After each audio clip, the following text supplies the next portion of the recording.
সুপ্রিয় দর্শক, এসএটিভি রাতের আয়োজন লেট এডিশনে আপনাদের সবাইকে স্বাগতম। সঙ্গে আছি আমি জাহিদুর রহমান খান। দর্শক, আজ আমাদের আলোচনার বিষয় বন্যার আগ্রাসন। আর এই আলোচনায় আমার সঙ্গে স্টুডিওতে আছেন বিশিষ্ট সাংস্কৃতিক ব্যক্তিত্ব, বিএনপি নেতা মোশাররফ আহমেদ ঠাকুর, আছেন জাতীয় পার্টির প্রেসিডিয়াম সদস্য মোহাম্মদ আতিকুর রহমান আতিক এবং ব্যবসায়ী নেতা হাজী আজমল হোসেন বাবলু। আপনাদের তিনজনকে আমাদের আলোচনায় স্বাগত জানাচ্ছি। আলোচনার শুরুতে মোশাররফ আহমেদ ঠাকুর ভাই, আপনার কাছে যেতে চাই।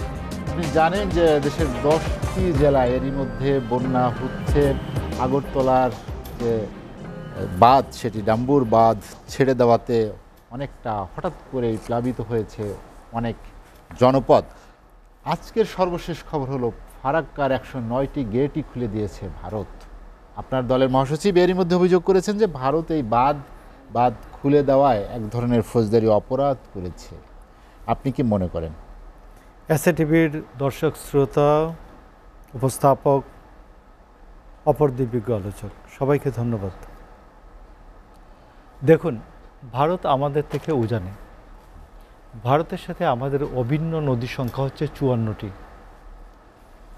তো সেই ক্ষেত্রে আমরা গত 54 বছরেও আমাদের এই যে যৌথ নদী কমিশন একটা আছে বটে, কিন্তু এই যৌথ নদী কমিশনকে আমরা কার্যকর করতে পারিনি। উজানে যে বক্তব্যটা হচ্ছে, উজানের নদীর পানি ব্যবস্থাপনা আমাদের দুই দেশের নদী কমিশনের সাথে আলাপ আলোচনার মাধ্যমে ব্যবস্থাপনাটা হওয়ার কথা। এটি হচ্ছে আন্তর্জাতিক রীতিনীতি, আন্তর্জাতিক আইন। কিন্তু আপনি জানেন যে ভারতের ফারাক্কা বাঁধটা এটা আমাদের স্বাধীনতার পরে পরীক্ষামূলকভাবে চালু হওয়ার কথা ছিল, এবং সেই পরীক্ষামূলকভাবে চালু যে হয় সেটা পরে স্থায়ী রূপ নেয়। তো এই ক্ষেত্রে যে সবারই যে কারোই যে খুব বেশি সফলতা আছে এই ক্ষেত্রে বলা যাবে না। কিন্তু একটা বিষয় হচ্ছে যে এতদিন ভারত যাহাই করত আমাদের শুকিয়ে মারত, আমাদের ডুবিয়ে মারত, আমরা কেউ কথা বলতে পারতাম না। আপনি জানেন যে ভারতের সম্পর্কে কথা বলতে গিয়ে আবরার ফাহাদ নিহত হচ্ছে। তো আজকে দেশে যে এই রুদ্ধশ্বাসের মতো একটি অবস্থা ছিল, এইটা নাই। অন্তত মানুষ মুখ ফুটে বলতে পারে যে ভারত আমাদের ডুবিয়ে মারছে। আপনি দেখছেন যে পতিত নিষ্ঠুর শৈরের শাসক শেখ হাসিনা তার যাবার আগে যে 14 তারিখে যে সংবাদ সম্মেলনটি করেন, তিনি বলেন যে তিস্তার যে ব্যারেজ, এই প্রকল্প এটা ভারতই করুক। তিনি অবলীলাক্রমে বললেন। কেমন অবলীলাক্রমে? যে কথা হচ্ছে যে তিস্তার বাদ দেওয়ার কারণে আমার এখানে সমস্যা, আমার তিস্তার বাদ দিয়ে গজলডোবা বাদ দিয়ে আমাকে শুকিয়ে মারছে। এর নিচে আমি পানির একটা জলাধার করব, যে আমার বর্ষা মৌসুমে যে পানি আসবে আমি সেটা এখানে সঞ্চয় করে রাখবো। এটাই তো মূল প্রকল্পটা। তো যে আমার ক্ষত সৃষ্টি করেছে, যে আমার ক্ষতের জন্য দায়ী, সে এসে আমার ক্ষত ম্যানেজমেন্ট করবে? তাকে বলেন যে আমার ক্ষত যে কারণ সেটা তুমি বন্ধ করো। সে যদি গজলডোবা বাদ না দেয় তাহলে তো আমার তিস্তা ব্যারেজের দরকার নাই, দরকার নাই। তো এই জন্য আমি আপনাকে বলি যে আজকে বিএনপির মহাসচিব যেটা বলেছেন যে আমাদের না জানিয়ে যে ত্রিপুরার যে বাঁধ তারা খুলে দিয়েছে, এই বাঁধ খুলে দেওয়াটা এটি একটি ফৌজদারি অপরাধ। আমাদের যৌথ নদী কমিশনের মাধ্যমে বাংলাদেশকে আনুষ্ঠানিকভাবে জানিয়ে যদি বলে যে পানি উপচে পড়ার মতো অবস্থা হয়েছে, অথবা বাঁধটি ধসে পড়ার মতো অবস্থা হয়েছে, অথবা বাঁধটি এই পরিমাণ পানি আসছে, বাঁধটি উড়ে যাবে যদি আমরা না সারি, তাহলে কী পরিমাণ পানি ছাড়বে এটা আমাদের সাথে আলোচনা করতে হবে। সে আলোচনা করেছে। এই জন্য মহাসচিব যেটা বলেছেন যে এটি একটি ফৌজদারি অপরাধ, নিঃসন্দেহে এটি একটি আন্তর্জাতিক ফৌজদারি অপরাধ।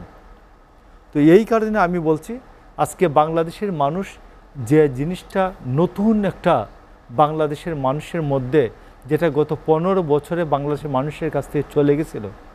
আমাদের যে একটা সমাজ ব্যবস্থা আছে, আমরা এটা ভুলে গেছিলাম। আপনি দেখবেন যে এটা 74 সালেও দেখছেন যে 74 সালে অমর্ত্য সেন বলেছেন যে আমাদের দুর্ভিক্ষ হয়েছিল, বন্যার পরে যে দুর্ভিক্ষটা হয়েছিল, এই দুর্ভিক্ষটা খাদ্যাভাবে দুর্ভিক্ষ হয় নাই, বন্টন প্রক্রিয়া বা গণতান্ত্রিক ব্যবস্থাপনার কারণে দুর্ভিক্ষটা হয়েছিল। তো আমাদের বাংলাদেশে একটা বহুদিন ধরে একটা সংস্কৃতি চালু ছিল যে ত্রাণের চাল, ত্রাণের মাল লুটপাট করে খাওয়া। আপনি দেখছেন যে টিএসসিতে আমাদের যে ছাত্রদের, যে তরুণ ছাত্রদের যে আজকে যে এই যে অনুদান গ্রহণ কেন্দ্র, সেখানে মানুষ বান্ডিল, চুপ করে বান্ডিল বান্ডিল টাকা দিয়ে চলে আসতেছে, এমনকি অলংকার দিয়ে চলে আসতেছে। এটা তো মনে হয় যে খেলাফত আমলের যে যুদ্ধের যে অবস্থা ছিল, যে মুসলমানরা যখন যুদ্ধে যেত তখন মেয়েরা গায়ে স্বর্ণ অলংকার খুলে সৈন্যদের গায়ে ছুঁড়ে মারত যে এটা নিয়ে যাও, যুদ্ধের প্রয়োজনে খরচ করো। আজকে বাংলাদেশের মানুষের মধ্যে এইরকম একটা সামাজিক অনুভূতি ফিরে আসছে, যেটা দেখলে আমাদের রীতিমতো কান্না আসে যে একজন রিক্সাওয়ালা তার 1 মাসের সঞ্চয় 22,000 টাকা সে দান করেছে, বন্যার্থদের জন্য দান করেছে।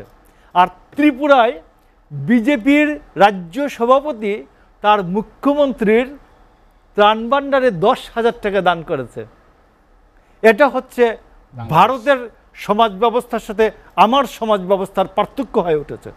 আমি আপনাকে বলতে পারি আজকে বাংলাদেশের মানুষ যেভাবে জেগে উঠেছে, ভারতীয় সাম্রাজ্যবাদকে, ভারতীয় আধিপত্যবাদকে মোকাবেলা করার জন্য বাংলাদেশের এই মানুষ নিরস্ত্রভাবে, বাংলাদেশের মানুষ এই ভারতকে মোকাবেলা করার ক্ষমতা রাখে। আপনি আগে যেভাবে মনে করে দেখেন যে আমাদের 1:5 ছিল বিডিআর 1 আর 5 ছিল, 2 জন যদি বিডিআর থাকতো 10 জন বিএসএফ সাহস করতো না। আজকে এই বিডিআর বিদ্রোহের নামে সেনাবাহিনীর অফিসারদের হত্যাকাণ্ডের পরে বিডিআরকে ধ্বংস করা হচ্ছে, বিডিআরের মনোবলকে ধ্বংস করা হচ্ছে। আজকে এদের মধ্যে মনোবল ফিরে আসছে। আজকে আমাদের সমাজ ব্যবস্থার যে বন্ধনগুলি আলগা করে দেওয়া হয়েছিল সেটা ফিরে আসছে। আমরা যে কোনো আধিপত্যবাদ মোকাবেলায় আজ সক্ষম। মোশাররফ ঠাকুর, আমি আপনার কাছে আবার আসবো। আতিকুর রহমান আতিক, যেটি নিয়ে আপনাকে আলোচনায় স্বাগত জানাচ্ছি। আমরা যেটি আলোচনা করছিলাম বন্যার আগ্রাসন। আপনি ভাটি অঞ্চলের মানুষ, উজান থেকে যে ঢল আসে সেটি অনেক সময় তলিয়ে যায়, এবং আপনি জানেন যে 10টি জেলায় যেভাবে বন্যা হচ্ছে এর মধ্যে 23 জন মারা গিয়েছে। জাহিদ ভাই, উজান থেকে হবে কেন? এটা ভারতীয় ঢল। আসলে ধন্যবাদ আজকের লেট এডিশনের আপনার সঞ্চালনায় কোটি কোটি দর্শক শ্রোতা এবং আজকের আমার প্রিয় 2 আলোচক সবাইকে সালাম জানাই। আসসালামু আলাইকুম রহমতুল্লাহ বারাকাত। আসলে যে আলোচনাটা আমরা করছি বন্যা নিয়ে, এটা কিন্তু ন্যাচারাল কোনো ফ্লাড না, ন্যাচারাল কোনো বন্যা না। এটা হচ্ছে ভারত থেকে হঠাৎ তারা বাঁধ খুলে দিয়েছে এবং বাঁধ ভেঙে সমস্ত পানি প্লাবন আমাদের দেশে বিভিন্ন অঞ্চলে এটা প্লাবিত হয়ে বন্যা হয়েছে। এটা হলো ইন্টেনশনাল, নট ন্যাচারাল। এই ইচ্ছাকৃতভাবে ভারত বাংলাদেশের মানুষকে দীর্ঘদিন থেকে ফারাক্কা বাদ দিয়ে কষ্ট দিয়েছে। এই ফারাক্কা আমরা আগে বলতাম একটা মরণ ফাঁদ। ঠিক তেমনি ভারতের এই আচরণ প্রতিবেশী দেশের প্রতি কিন্তু সুবিচার নয়, এটা আন্তর্জাতিক চুক্তির লঙ্ঘন। এবং বিশেষ করে যে একটি দেশের থেকে আরেকটি দেশে যদি কোনো বাঁধ ছেড়ে দিয়ে বন্যা প্লাবিত করতে হয়, তাহলে আগাম ওই দেশকে তাকে জানাতে হবে, সতর্ক দিতে হবে। কিন্তু এই ধরনের কোনো আচরণ আমরা বা কোনো ধরনের তাদের কোনো অ্যাক্টিভিটিসে পাই নাই। বিশেষ করে ভারতের এই যে বাদ দেওয়া, ভেঙে পানি আসা, এটা কিন্তু এবার যেটা করলো এটা তারা ইচ্ছাকৃতভাবে মোদী সরকার করেছে। আপনারা জানেন কিছুদিন পূর্বেও এইভাবে ভারতের বরাক নদীর বাঁধ তারা ইচ্ছাকৃত খুলে দিয়েছিল। তার কারণে আমাদের সিলেটের সুরমা, কুশিয়ারা, মনু, ধলাই, খোয়াই সব প্লাবিত হয়ে সিলেটের সুনামগঞ্জ, হবিগঞ্জ, মৌলভীবাজার সব প্লাবিত হয়ে গেছিল। সারা দেশবাসী সহযোগিতা করেছে তখন। ঠিক তেমনি এবার যে তারা ত্রিপুরার যে বাঁধটা খুলে দিল এবং ত্রিপুরা বাঁধের কারণে আজকে যে 10টা 11টা জেলায় আমাদের প্লাবিত, বিশেষ করে নোয়াখালী, কুমিল্লা, ফেনী, হবিগঞ্জ, মৌলভীবাজার সহ বিভিন্ন অঞ্চল আজকে প্লাবিত। এইসব জিনিস আজকে কিন্তু জনগণ, এই 18 কোটি মানুষ, তারা কিন্তু ভালো চোখে নিচ্ছে না। 18 কোটি মানুষ আজকে দেশপ্রেমিক মানুষ, ঐক্যবদ্ধ। তারা এই ভারতের অগ্রাসন, পানি অগ্রাসনের তীব্র নিন্দা জানিয়ে আসছে। এবং এটাও বলতে চাই যে ভারতের জনগণের সাথে বাংলাদেশের জনগণের সুসম্পর্ক মোদী সরকার চায় না। কারণ একটা দেশের মানে তাদের যে পিপলস টু পিপল, জনগণের সাথে জনগণের যে সম্পর্ক, এই যে মোদী সরকার ভারত থেকে বাঁধ ভেঙে দিতে পানি আসছে, এটা নিয়ে পশ্চিমবঙ্গ কিন্তু প্রতিবাদ করেছে অনেকে, বাঙালিরা, যে বাংলাদেশের উপরে এটা অন্যায় করছে মোদী সরকার। গভর্নমেন্ট টু গভর্নমেন্ট আগের স্বৈরাচার শেখ হাসিনা সরকারের সাথে আঘাত করেছিল, কিন্তু কখনো বাংলাদেশের মানুষকে কিন্তু পানি দিয়ে স্বস্তি দেয় নাই ভারত। তিস্তার চুক্তি করে নাই, ফারাক্কার চুক্তি মানে নাই, বিভিন্নভাবে কষ্ট দিয়েছে। সুতরাং আজকে আমরা 18 কোটি মানুষ এটাই বলতে চাই, পৃথিবীতে আন্তর্জাতিক নদী কমিশন, বিভিন্ন দেশের এইটার আইন কানুন আছে। আজকে চীনের উজান থেকে বিভিন্ন নদ নদী ভারতে প্রবাহিত হয়, ভারত থেকে ব্রহ্মপুত্র হয়ে, গঙ্গা হয়ে বিভিন্ন পানি পদ্মা, মেঘনা, সুরমা, কুশিয়ারা আসে। কিন্তু প্রতিবেশী চায়না ভারতের সাথে এরকম ব্যবহার করে না, যদিও দুটি দেশের মধ্যে একটা বৈরী সম্পর্ক, কিন্তু চীন কখনো ভারতের সাথে এরকম সম্পর্ক করে না। আজকে ভারত আমাদের সাথে যে বন্যা নিয়ে যে আচরণ করছে, আমরা এটা তীব্র নিন্দা জানাই। এবং বাংলাদেশের মানুষ ঐক্যবদ্ধ হয়ে আগামী দিনে আমাদের দেশবাসী যদি ঐক্যবদ্ধ হয়ে, এবং এটা বর্তমান আমাদের যে প্রধান উপদেষ্টা ডক্টর ইউনূস একজন নোবেল লরিয়াল, উনি নোবেল পুরস্কার প্রাপ্ত একজন ব্যক্তি, সারা বিশ্বের লোক উনাকে চিনে। উনি এই বিষয়ে আন্তর্জাতিকভাবে একটা শুরু হওয়ার জন্য আমি আহ্বান করছি আজকে টক শো থেকে, উনি যেন পদক্ষেপ গ্রহণ করে। এবং বিশেষ করে এবারের বন্যায় আমার হবিগঞ্জ জেলায়, মৌলভীবাজারে অনেক আপনি কষ্ট হয়েছে। আপনি বলছেন যে ভারত ইচ্ছাকৃতভাবে এ ধরনের আচরণ করে, যেটা কোনোভাবেই কাম্য নয়। কেন এই আচরণ আপনার কি মনে হয়?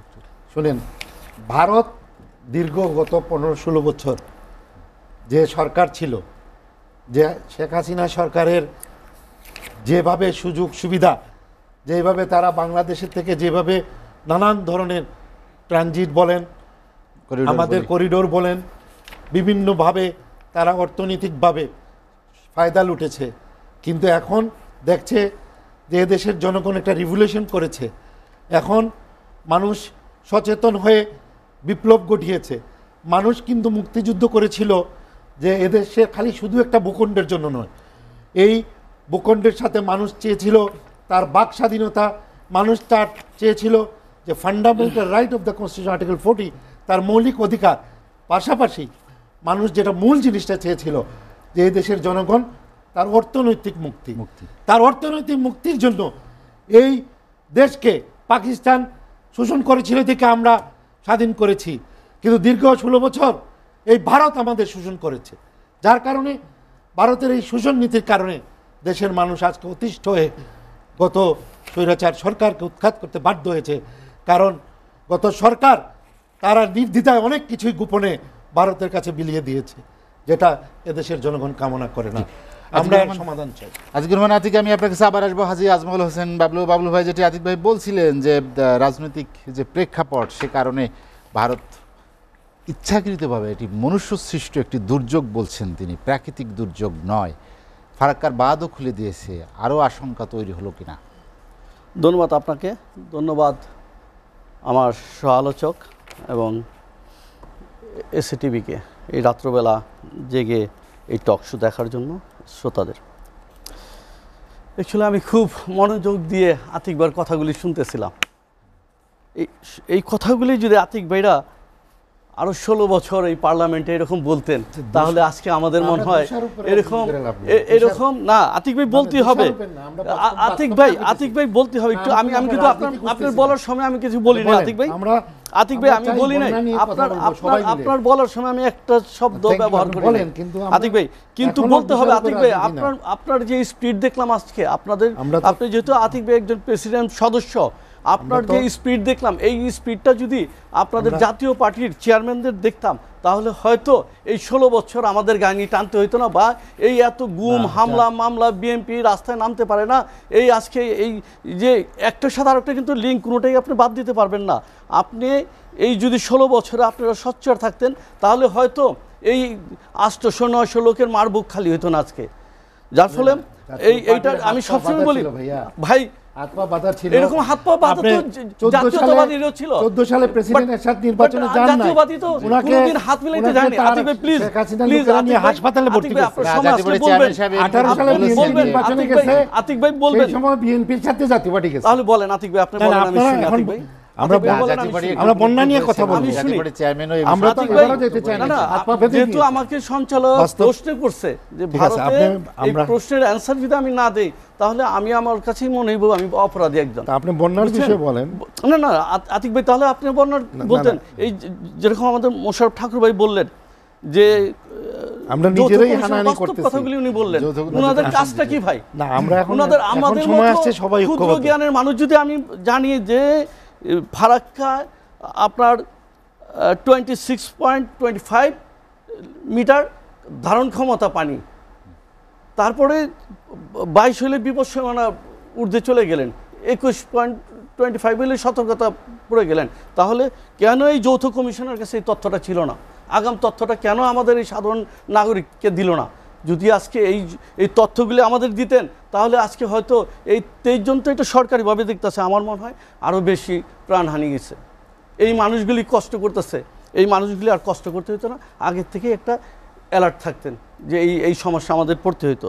যার ফলে আমি মনে করি যে এখন যা হবার তো হয়ে গেছে, আগামীতে এই কমিশনগুলি, এই যৌথ কমিশন, এই যারা এই পানি নিয়ে কাজ করতেছেন, এদের এখন সময় আসছে এগুলিতে রিফর্ম করা উচিত এবং এগুলি হাত দেওয়া উচিত। আর ভারত তো আমরা এই স্বাধীনের ওর স্বার্থের জন্য আমাদের আজকে প্রতিবেশী সুলভ আচরণ নেই, কোনোদিনই আমরা বন্ধু সুলভ আচরণ তাদের কাছ থেকে পাইনি, আর আগামীতে আমরা পাবো না। আপনি দেখেন এই সাউথ এশিয়াতে বা দক্ষিণ এশিয়াতে আপনি বলেন কোন দেশটাকে ওনারা শান্তিতে রাখছেন? একটি দেশের নাম বলেন, কোনো দেশই ওনারা শান্তিতে রাখেন নাই। তাহলে কিভাবে আমরা আশা করতে পারি তাদের কাছে বন্ধুসুলভ আমরা কোনো কিছু পাবো? অতএব আমাদের মাথায় ওইটা নিয়ে কাজ করতে হবে। নেপালের মতো ছোট্ট একটা দেশ ঐক্যবদ্ধভাবে ভারতের বিরুদ্ধে চলে গেছে, তাহলে আমরা কেন পারি না? আমার মনে হয় এখন সময় আসছে ঐক্যবদ্ধভাবে। আমি তো শেষ করতে পারলাম না, আতিক ভাই শেষ করতে দিলেন না। আতিক ভাই শেষ করতে দিলেন। এখন অ্যাকচুয়ালি ভুল থেকেই মানুষের শিক্ষা। আমরা ভুল থেকে শিক্ষা 16 বছর কি হয়েছে কি হয় নাই এগুলি আমরা ভুলে যাচ্ছি। এখন আগাইতে হবে আমাদের। এই জাস্ট আমরা এখন আগাতে চাই, এই সময়টা দিতে চাই, যেটা মোশাররফ ভাই বললেন যে ঐক্যবদ্ধভাবে। দেখেন রাজনীতিবিদের প্রতি মানুষের কি অনীহা। আপনি দেখেন 22 তারিখ থেকে 25 তারিখ পর্যন্ত টিএসসিতে প্রায় 5 কোটি টাকা উঠছে। কল্পনা করা যায়? মোশাররফ ভাই সত্যি কথা বলেন যে একটা রিক্সাওয়ালা 25,000 টাকা দিয়েছেন, 22,000 টাকা, 22,000 টাকা দিয়েছেন, 22,000 টাকা দিয়েছেন, এবং একজনের কানের দুল দিয়েছেন। ওনার কাছে কোনো টাকা ছিল না, উনিও কানের দুল দিয়েছেন এবং স্বতঃস্ফূর্তভাবে ওই দিচ্ছে। আমি শুক্রবার দিন টিএসসি মোড়ে গেছি, যাওয়ার পর দেখা গেছে বিরাট লম্বা লাইন দিয়ে মানে সুশৃঙ্খলভাবে টাকা দিচ্ছে, নিচ্ছে না। এটাই বাংলাদেশ, এটাই বাংলাদেশের মানুষ অনেক দিনের অপেক্ষা ছিল, এই 16টা বছর অপেক্ষায় ছিল যে এরকম কিছু একটা ঘটবে। আপনি দেখেন গতকালকের ঘটনাটা দেখেন, আজকে 3 দিন ধরে সচিবালয়ের আশেপাশে হাইকোর্টের পুরো ব্লক করে দিচ্ছে, বলার কেউ নেই। এই সাধারণ ছাত্র জনতাই কিন্তু রুখে দিল, 7 মিনিটের রুখে দিল। হাজি আজম হোসেন বাবলু, যার আমরা ফলে একটা আমি বিরতি শেষ নিতে করে চাই। দিচ্ছি আমি শেষ করে দিচ্ছি যার ফলে আমি মনে করি যে এখন এই জাতীয় পার্টি আর জাতীয়তাবাদী দুই শক্তিকে এক দুই হতে হবে। শক্তিকে এক করে যাতে আগামীতে ভারত কেন পৃথিবীর যে কোনো দেশের বিরুদ্ধে আমরা ঐক্যবদ্ধভাবে জি। লড়ে হাজি আজম যাব। হোসেন বাবলু, আমরা একটা বিরতি নিব, বিরতির পর আবার আসবো। দর্শক লেট এডিশনে নিচ্ছে একটা বিরতি, ফিরবো শীঘ্রই, সঙ্গেই থাকুন। আলোচনায় মোশাররফ হোসেন ঠাকুর, আমরা যেটি নিয়ে আলোচনা করছিলাম বন্যার আগ্রাসন, এটি প্রতিরোধের উপায় কি বা আমরা কিভাবে এ থেকে মুক্তি পেতে পারি? এটা আমি আপনাকে বলি যে এটা প্রতিরোধের তো বহুমাত্রিক কারণ। এক নম্বর হচ্ছে যে এখান থেকে শেখ হাসিনা যাওয়ার পর যেটা দেখবেন সেটার নাম হচ্ছে প্রথম ডাকাত লীগের আবির্ভাব হয়, এবং এই ডাকাতের পেছনে দেখা যায় যে সংঘবদ্ধ ডাকাত চক্রের মধ্যে যুবলীগ ছাত্রলীগ ঢুকে আছে। তো প্রথম আবির্ভাব হলো ডাকাত লীগ। আমরা সামাজিকভাবে এটা সবাই এটা মোকাবেলা করলাম। এটা বিএনপি, উমুক, জাতীয় পার্টি, কমিউনিস্ট পার্টি, উমুক তমুক কেউ নাই, সবাই মিলেই করছে। দেখবেন যে লোকজন যারা কোনোদিন ডাকাত ডাকাত বলে চিৎকার করলে কেউ বেরিয়ে আসতো না, এই ঢাকা শহরে রাত্রে সবাই মিলে ডাকাতের প্রতিরোধের জন্য লাঠি হাতে নিয়ে নামছে। It's a new phenomena in my society.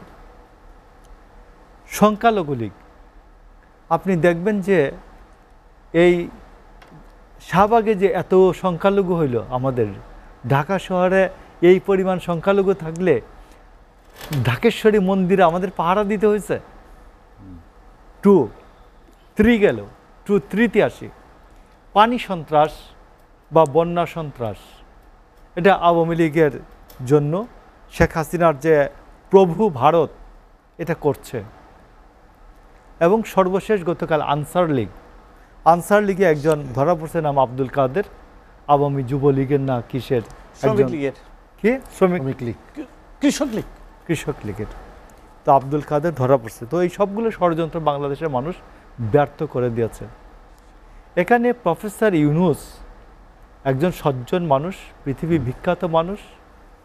উনি সামাজিক অর্থনীতি নিয়ে কাজ করেন, ভালো কাজ করেন, কিন্তু রাষ্ট্র চালানোর মতো যে একটা জটিল বিষয়, এখানে ম্যাকিয়াভেলির থিওরি কাজ করে, এখানে রসুর সোশ্যাল কন্ট্রাক্ট কাজ করে, এখানে বহুবিধ বিষয় আছে, জটিল বিষয়। এটা কিন্তু সহজ সরল বিষয় না রাষ্ট্র পরিচালনা। তো সেই ক্ষেত্রে আমি আপনাকে বলি যে ডক্টর ইউনূসের জন্য উনি যে বহুবিধ বলেছেন যে বহুমাত্রিক বহুবিধ উনি সংস্কার করতে চান। এই সংস্কারগুলি করতে কতদিন লাগবে, কতদিন লাগবে, উনার আয়ু কতদিন, উনি 85 বছর বয়স্ক একজন মানুষ।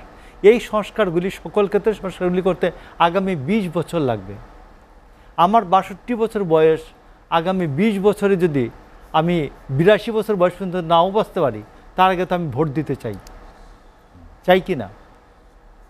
তো সেইখানে আজকে এই যে উনি কিভাবে সংস্কারগুলি উনি একা করতে চান, উনি বলেন যে আপনারা আমাকে জানাবেন, আমি সেটা এইগুলো সংস্কার করে দেব।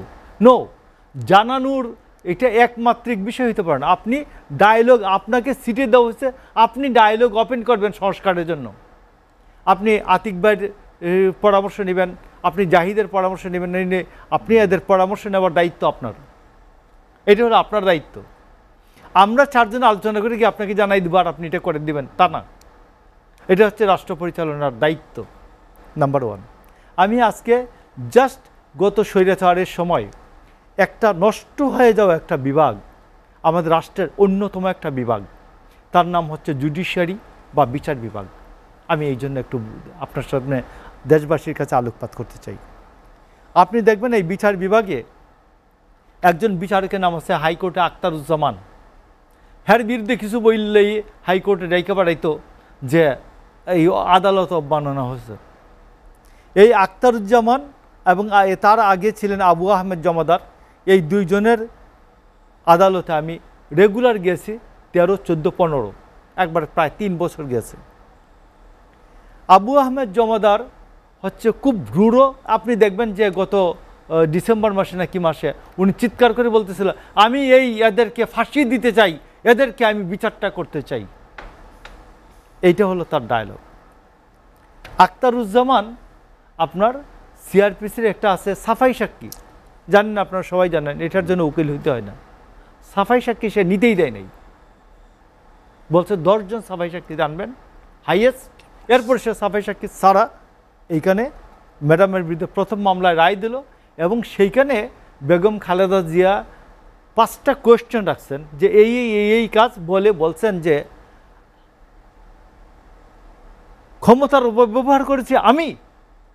এরপর একটা প্রশ্নবোধক চিহ্ন ছিল, এই প্রশ্নবোধক চিহ্নকে এই আখতারুজ্জামান ফ্লুইড দিয়ে মুছে বলছেন যে ক্ষমতার অপব্যবহার করেছি আমি।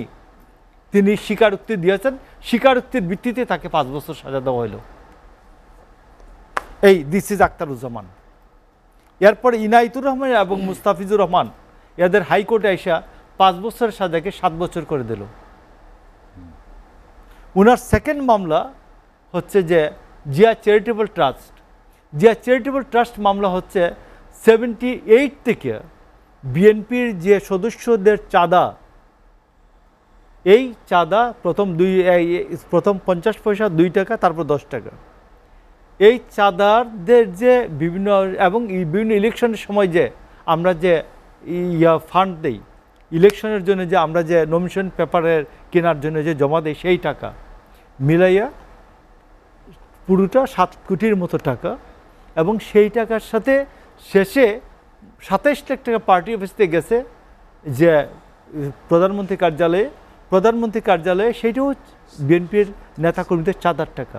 এত বড় আমাদের 50 লক্ষের উপরে যে আছে রেজিস্টার্ড আছে, না সদস্য আছে।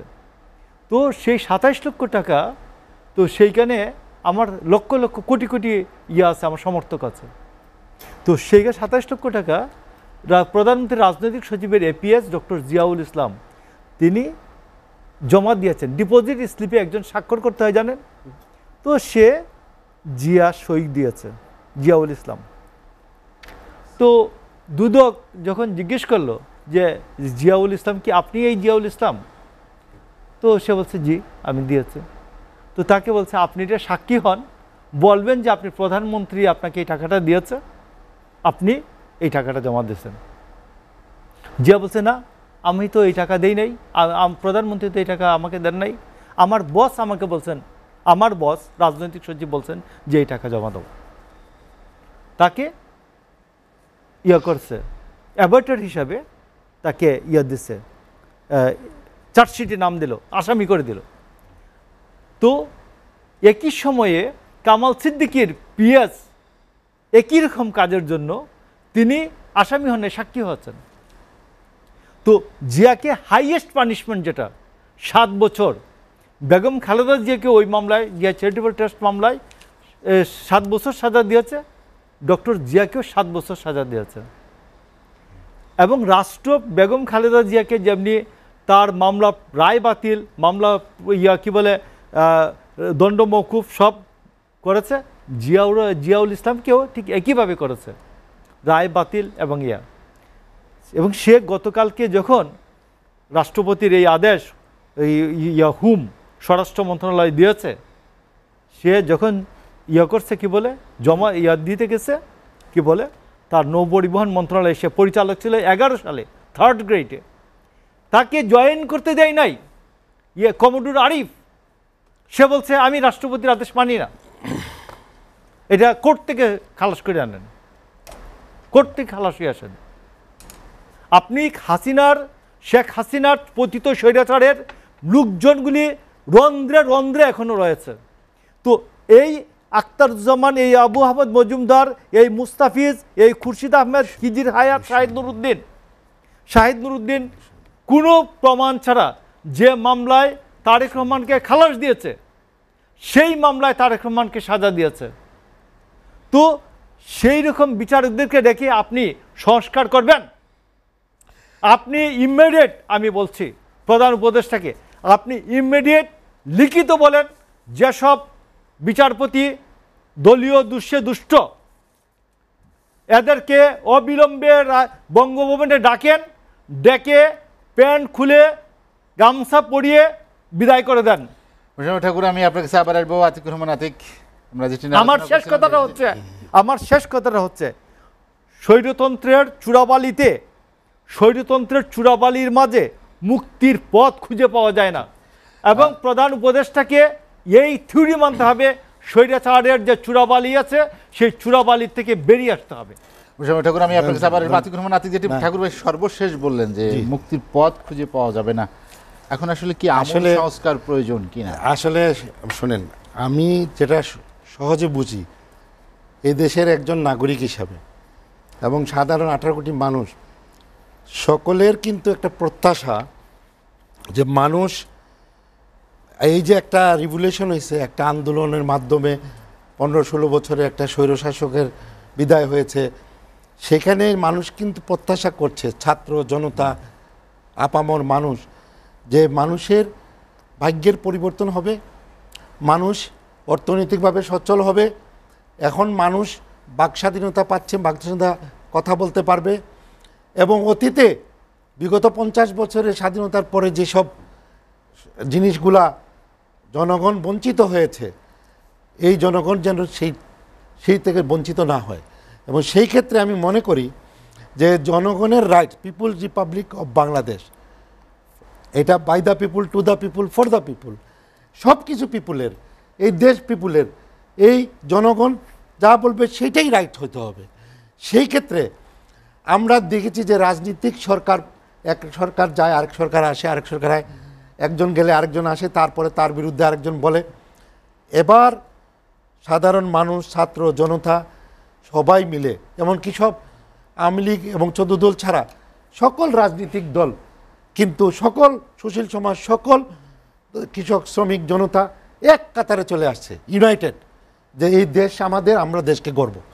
এবং সেই ক্ষেত্রে এমন এক ছাত্ররা এবং বিপ্লব যারা ঘটাইছে, তারা এমন একজন ব্যক্তিকে এখন এই প্রধান উপদেষ্টা হিসেবে পছন্দ করেছে, দায়িত্ব দিয়েছে, যিনি বিশ্বের কাছে একজন নোবেল পুরস্কার বিজয়ী।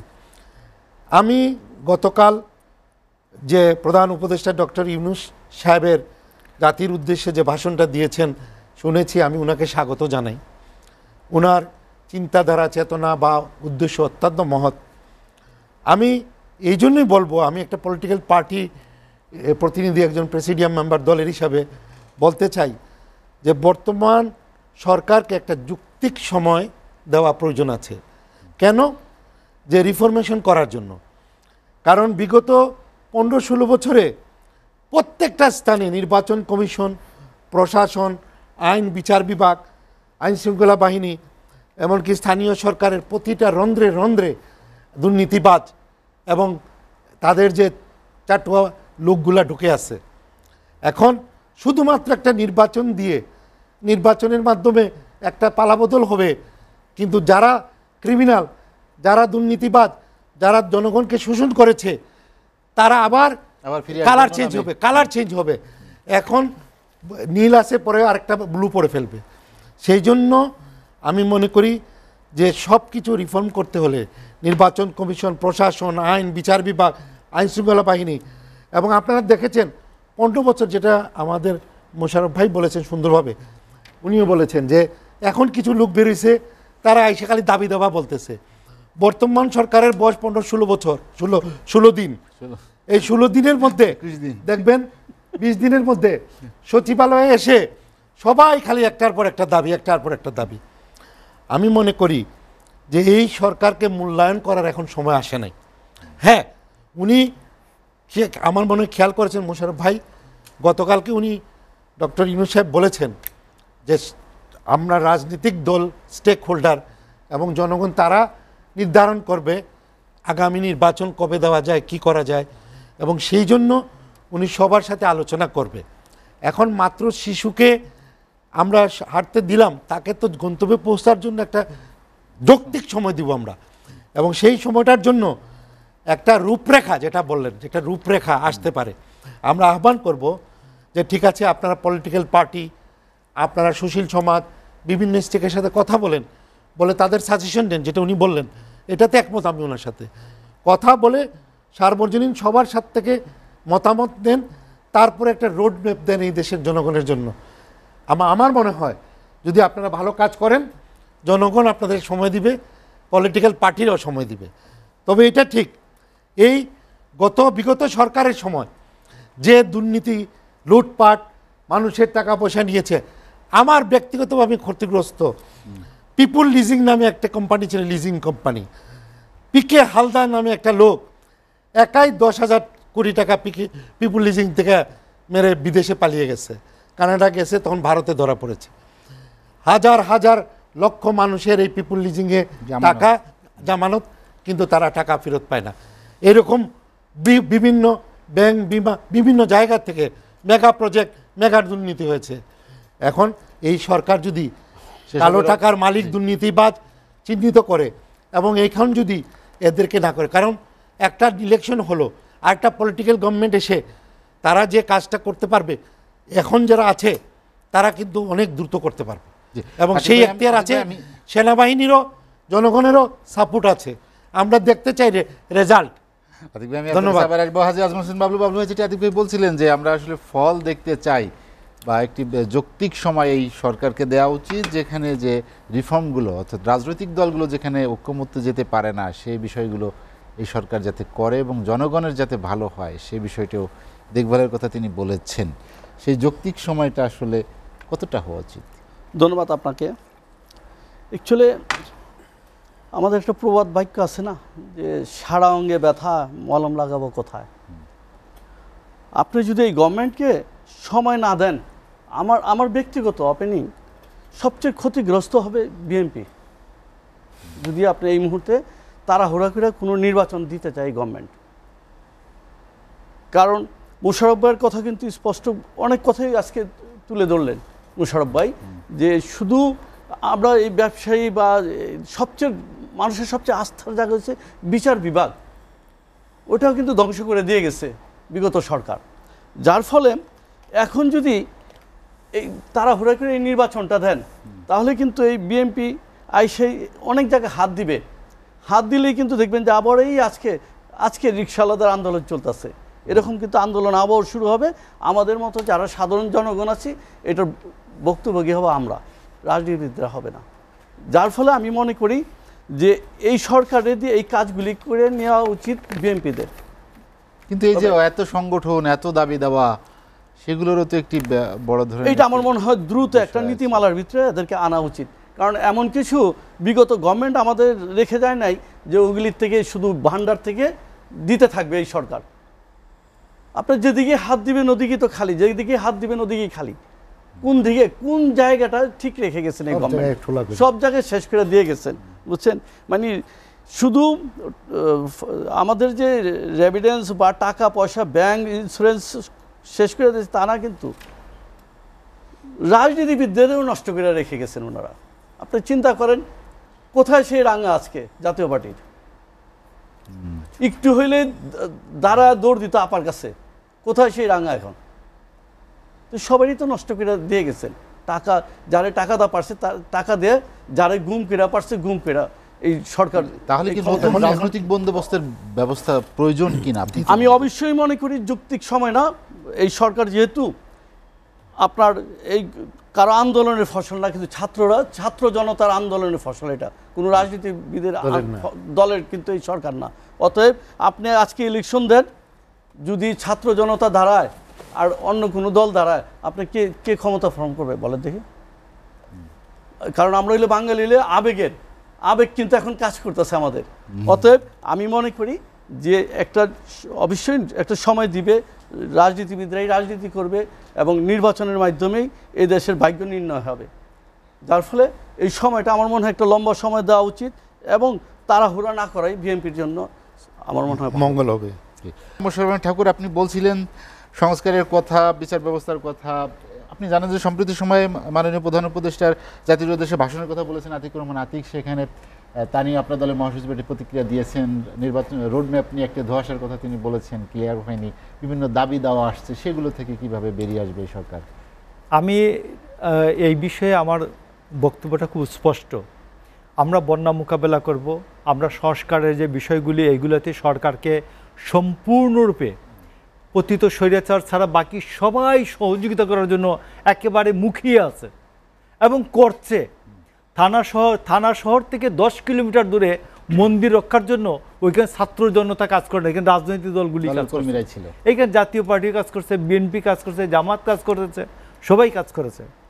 এখন এই রোড ম্যাপকে জনতা যখন চাইবে তখন আমরা চলে যাব। জনতা যে চাইবে এটার প্রক্রিয়াটা কি? গণভোট দিবেন আপনি? নো, আপনি বলবেন যে আমি এই কাজগুলি করতে চাই, এই কাজগুলি করার জন্য আমার এত সময় লাগবে। আমি দিনাজপুরে গেলে আমার এত সময় লাগবে, গাজীপুর গেলে এত সময় লাগবে, নরসিংদী গেলে আমার এত সময় পর্যন্ত লাগবে। আপনাকে দিনাজপুর আপনাকে পৌঁছাই দিতে বলি নাই আপনাকে আমি ট্রেনটা অ্যাক্সিডেন্ট করে করছে, আপনি গাজীপুর পর্যন্ত হাইয়েস্ট ট্রায়াল দিয়া পৌঁছাই দেন। দিনাজপুর ওই যা ড্রাইভিং করে প্রফেশনাল ড্রাইভার সে ড্রাইভ করবে, দেন আসেন। আমি আপনাকে বলি এই অবস্থা থেকে মুক্তি পাওয়ার পথ বলি আমি একেবারে প্রেসক্রিপশন। প্রথম কথা হচ্ছে যে পতিত স্বৈরাচার, এই স্বৈরাচারের বিরুদ্ধে যারা শুধুমাত্র ছাত্র জনতার বুকে গুলি করে নাই, যারা এই গত আন্দোলনের বিপক্ষে দাঁড়ায় নাই, এরা ছাড়া বাকি সবার মধ্যে একটা জাতীয় ঐক্য গঠন করা, এইটা হলো 1 নম্বর কাজ। মানে যারা শুধু আন্দোলনের বিপক্ষে ছিল এদেরকে বাদ দিয়ে, যারা আন্দোলনের বিপক্ষে ছিল এদেরকে বাদ দিয়ে টোটাল ব্যবসায়ী সকল পেশা শ্রেণী সব মানুষকে নিয়ে একটা ন্যাশনাল ইউনিটি তৈরি করা, এটা রাজনৈতিক দলগুলির কাজ, এটা করবেন 1। নাম্বার 2 হচ্ছে যে প্রতিহিংসার রাজনীতি কোনোভাবেই মব জাস্টিস করতে দেওয়া যাবে না। এটা এদেরকে আইনে বিচার করলেই প্রত্যেকের 200-300 বছর করে সাজা হবে, প্রত্যেকের ফাঁসি হবে 2-3টা করে। যাদেরকে মব জাস্টিসে ছেড়ে দিচ্ছেন এটা খুব অন্যায় হচ্ছে। আমি মব জাস্টিসের পক্ষে নাই, একদমই নাই। এইটা করলে মানুষের সহানুভূতি তৈরি হয়। আপনি কেন সহানুভূতি তৈরি করতে দিচ্ছেন পতিত স্বৈরাচারের সহযোগীদেরকে? এদের বিচার হবে, জেনুইন আইনি বিচার হবে, জেনুইন মামলা হবে, জেনুইন বিচার হবে। আপনি রাজনীতিকে রক্ষা করেন, রাজনৈতিক সংস্কৃতি চালু করেন। আতিক ভাইকে আমি কতটুকু না আক্রমণ করব, আতিক ভাই আমাকে কতটুকু আক্রমণ করবে, এই আমাদের পারস্পরিক শ্রদ্ধাবোধ, পারস্পরিক সম্মানবোধ এটা থাকতে হবে। এইটা হলো আরেকটা 3rd পয়েন্ট। এবং 4th পয়েন্টটা হচ্ছে আমাদের হাতে নাই। 4th পয়েন্টটা হচ্ছে গভর্নমেন্ট এখন যারা আছেন ওনারা, শিশু যেমন আপনাকে বলি, শিশু যেমন 280 দিনের পর যদি বাচ্চা না হয় তাইলে যেমন হইলো কি বলে এইটা নিয়ে দুশ্চিন্তা, এটা যদি 6 মাসে মিসক্যারেজ, 6 মাস আগে মিসক্যারেজ হয়ে যায়, এইটাও দুশ্চিন্তা যাতে মিসক্যারেজ না হয়। এই গণঅভ্যুত্থানের ফসল যেন মিসক্যারেজ না হয়, এই গণঅভ্যুত্থানের ফসল যেন ভূমিষ্ঠ হওয়ার সময় পার না হয়ে যায়, দুইটাই সমস্যা। এই জন্য আমরা বলছি একটা যুক্তিসঙ্গত সময়ের মধ্যে যুক্তিসঙ্গত যে সংস্কারগুলি আছে, প্রয়োজনীয় যে সংস্কারগুলি আছে এইগুলি করবেন, করে আপনি একটা দ্রুত মানুষের যে কাঙ্ক্ষিত দীর্ঘদিন যে ভোট দিতে পারে না, এই ভোট না হওয়ার জন্য যারা যারা দায়ী সেটা আমরা ভুলে যেতে চাই। স্বৈরাচার ছাড়া বাকি যারা আছে সবার কথা আমরা একসাথে জয়যুক্ত করতে চাই। এই যুক্তিসঙ্গত সময়ের মধ্যে একটি নির্বাচন, সুষ্ঠু, অবাধ এবং জেনুইন একটা নির্বাচন আমরা করে রাষ্ট্র ক্ষমতা, যারা নির্বাচিত হবেন তাদের হাতে রাষ্ট্র ক্ষমতা। হাতে সময় নেই, আলোচনা শেষ করবো। আপনাকে অসংখ্য ধন্যবাদ আতিকুর রহমান। আতিক ঠাকুর ভাই যে কথাটি বললেন যে ছাত্র জনতার যে আত্মত্যাগ সেটি যেন বিফলে না যায় সেদিকে সতর্ক রাখা প্রয়োজন। আমি তো আগেও বলছি, এখনো বলছি যে মানুষ কিন্তু এইবার মূল যে আন্দোলনটা শুরু হয়েছে সেই আন্দোলনের মূল পয়েন্ট ছিল বৈষম্য। এবং ছাত্ররা যে আন্দোলনটা করেছিল সেটা বৈষম্যের বিরুদ্ধে, মানে যেন ভেদাভেদ না থাকে। আজকে পাকিস্তানের সাথে যা পূর্ব পাকিস্তান, পশ্চিম পাকিস্তান আমরা যুদ্ধ হলো, বাংলাদেশ স্বাধীন হলো কেন? এই বৈষম্যের জন্য। যে পাকিস্তানে 3 টাকা চাউলের কেজি, আমরা খাই 10 টাকা চাউলের কেজি, এইসব তেলের দাম, চাকরি, সব কিছু মিলিয়ে। জি, এবারের আন্দোলনটা হয়েছে সম্পূর্ণ বৈষম্য, যাতে এদেশের মানুষরা ন্যায় বিচার পায়, বৈষম্য না হয়। সেই জন্য আমি মনে করি এবার রাজনৈতিক দলের জন্য শিক্ষা এবং যারা ক্ষমতালোভী, যারা পিছনের দরজা হোক বিভিন্ন ষড়যন্ত্র করে আসুক, যারা ক্ষমতায় আসতে চায় তাদের জন্য একটা মেসেজ যে ছাত্র জনতা তারা কিন্তু এক হয়ে গেছে, রুখে দাঁড়ায়, কোনটা অন্যায় না বুঝতে পারে এবং সেটা তারা দেখিয়ে দিয়েছে। সুতরাং ভবিষ্যতে এখন যদি আবার জনগণের গলায় টুটি ধরে আবার কেউ ক্ষমতায় আসতে চায় বা আবার জনগণ এবং মানুষকে বঞ্চিত করে ক্ষমতায় থাকতে চায়, এ দেশের জনগণ এবং ছাত্র জনতা মানবে না। সুতরাং অত্যন্ত বিচক্ষণতার সাথে দেশপ্রেমিক রাজনীতিবিদ সকল জনগণ মিলে আমাদেরকে আগাইতে হবে আগামী ভবিষ্যতের জন্য। আরেকটা পয়েন্ট বলতে চাই, সেটা হচ্ছে যে পুলিশ আনসার, বিজিবি বা বিভিন্ন আইনশৃঙ্খলা বাহিনী, তাদের কেউ এই গত সরকারের স্বৈরাচারী সরকারের আজ্ঞাবহ চামচাগিরি করছে, তাদের জন্য আজকে পুরো বাহিনী যাতে সাফান না করে তাদেরকে চিহ্নিত করে তাদের বিচার করুন। বাহিনীকে, এটা একটা ইনস্টিটিউট, একটা বাহিনী, তাদেরকে সমুন্নত রাখেন। এবং সেইখানে গতকালকে যেটাকে দেখলাম কিছু সংখ্যক আনসাররা এটা করেছে, টোটাল আনসার বাহিনীকে তো আমরা এটা দায়ী করতে পারি না।